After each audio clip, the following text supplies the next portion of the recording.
It's been an incredible decade for queer and trans representation and creation. In TV and film, in music and books, and on the internet and social media, it felt like everyone in our communities was seizing opportunities to shine and be more visible than ever.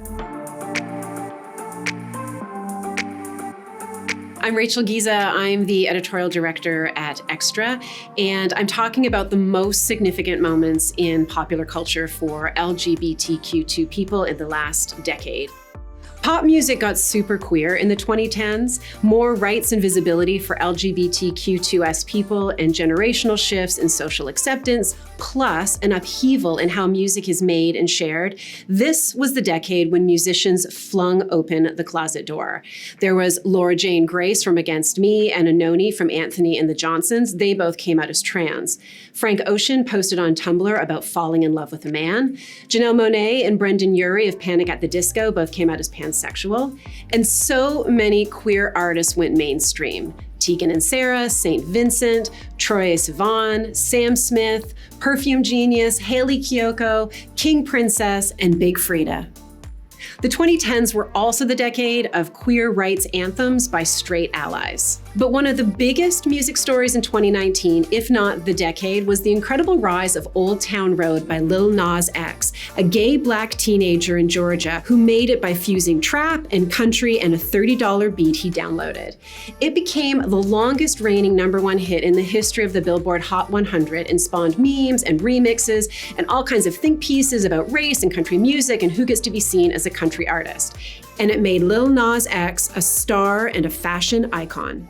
2010s were the decade of trans empowerment and representation.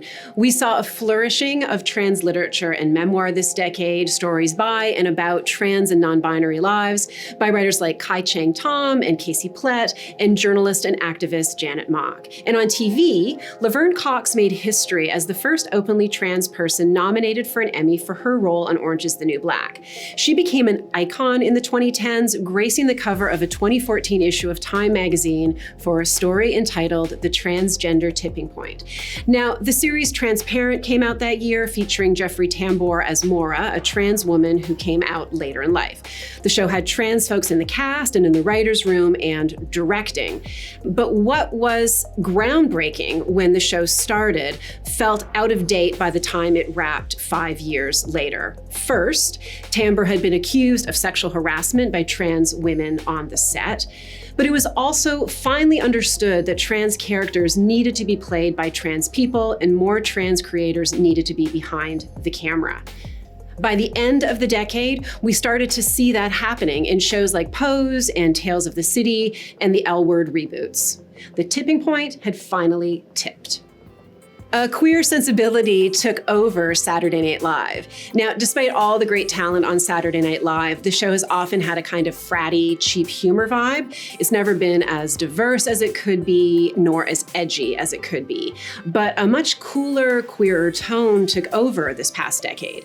Much of the credit for that goes to Kate McKinnon. She joined in 2012 as the show's first out lesbian. Her impressions are uncanny and her lesbian characters are flawless. Kristen Stewart also used her opening monologue on SNL in 2017 to confirm that she is so gay, dude.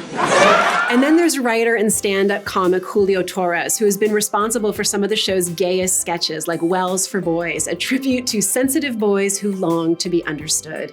His work is gorgeous and weird and off-kilter, not just gay, but queer in all senses of the word. Bowen Yang also joined the cast this decade. He's openly gay and the show's first Asian cast member.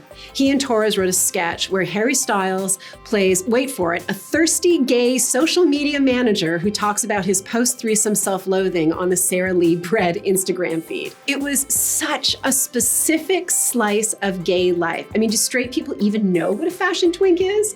It felt like a little insider gift to queer viewers. We finally got mainstream stories with happy endings. For the longest time, movies and TV shows with queer and trans characters rendered our lives as tragedy. I mean, think Philadelphia or Brokeback Mountain. Gay, sad, and dead. Or consider all the beloved gay TV characters, particularly queer women, who were needlessly killed off. It's such a common trope that it even has a name: bury your gays. Well, the 2010s did give us a few more happy endings. Moonlight told the story of a young gay Black man who comes to terms with his sexuality and in the end wins over his childhood friend and crush. Lena Waithe gets the girl and her family's love and acceptance in her Emmy-winning Thanksgiving episode of the series Master of None. Lesbian love and lust also triumph in The Kids Are All Right and Carol. And young adults got Love, Simon, in which a kid is outed to his entire high school only to find the guy of his dreams, and in true rom-com fashion, they have a kiss at the top of a Ferris wheel. Drag sashayed into the mainstream. Who knew that drag, that gay bar entertainment standard, would take over the world in the 2010s? What was a subversive, sometimes corny, exclusively gay art form is now a global industry. There are drag brunches, conventions, cruises, touring shows, and drag queen story hours for kids. Drag performers are getting lucrative sponsorships and hundreds of thousands of followers on YouTube.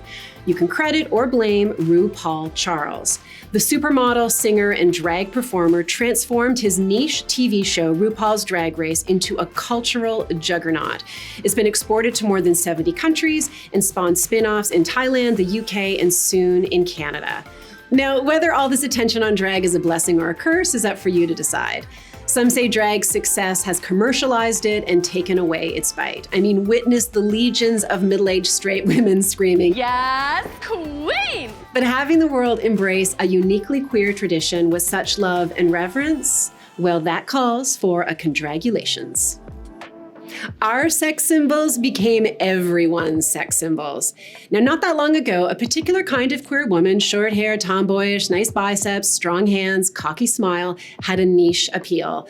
Those butch and gender non-conforming women made many dykes melt, but they didn't get much mainstream attention. With rare exceptions, lesbian celebrities had to be some degree of femme to be seen as attractive. Well, enter Ruby Rose and Megan Rapinoe. Rose, who identifies as gender fluid, had a breakout role on Orange is the New Black, and straight women lost their minds. Memes about going gay for Ruby flooded the internet, and the reaction to openly gay US women's soccer champ Megan Rapinoe was just as frantic. She had an obvious appeal to queer women. I mean, there was this, and this, and this. Even the unflappable Rachel Maddow became tongue-tied at the sight of Rapinoe in a pinstripe suit. But the World Cup win and Rapinoe's outspoken confidence made her one of the most famous women and athletes in America. And soon, straight women everywhere lost it again, swooning on Twitter, joking about leaving their husbands for Rapinoe, oversharing that they'd go gay for her. Those girl crushes are cute, to a point. Okay, it feels a little like Katy Perry confessing that she kissed a girl and liked it. But it is great that the rest of the world has finally woken up to the charms of the non-femme queer woman. Because maybe we'll see more celebration of women who look like this and this. And by the way, straight women, it's not a girl crush, it's just a crush. What a decade for representation and creation. We really broke through in the 2010s, which is great. But even if we hadn't, our lives and stories are beautiful and valuable no matter what. Thanks for watching. For more great content, check out xtramagazine.com.